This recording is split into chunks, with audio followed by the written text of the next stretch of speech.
How to scan documents on WhatsApp.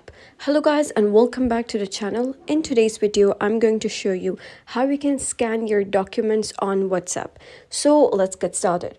First thing you're going to do is open your WhatsApp application and then open the respective chat to which you wish to send the documents to. Now, for example, here I'm sending it to myself just for the demo. So once you open the chat, you're going to click on this plus icon at the bottom left.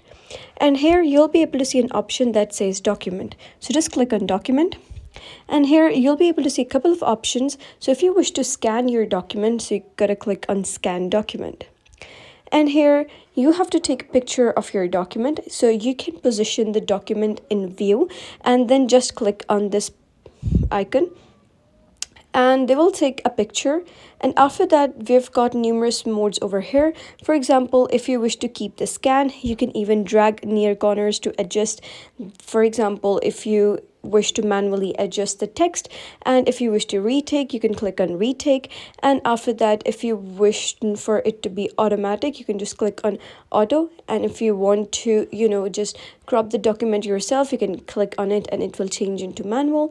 And then you can even turn off the flash, for example, like this, and just click on this button over here and the picture would be taken. Then if you wish to keep the scan, and if you think that after cropping the text is perfect, you can just click on keep scan over here.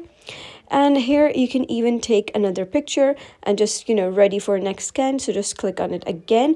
And here you can see that another scan picture has been taken, and then you can click on keep scan. And after that, you can click on save over here. For example, these were the two documents that you wish to send. You can just click on save. And once you click on save, you'll be able to see that a PDF document has been created. So you can just click on send over here.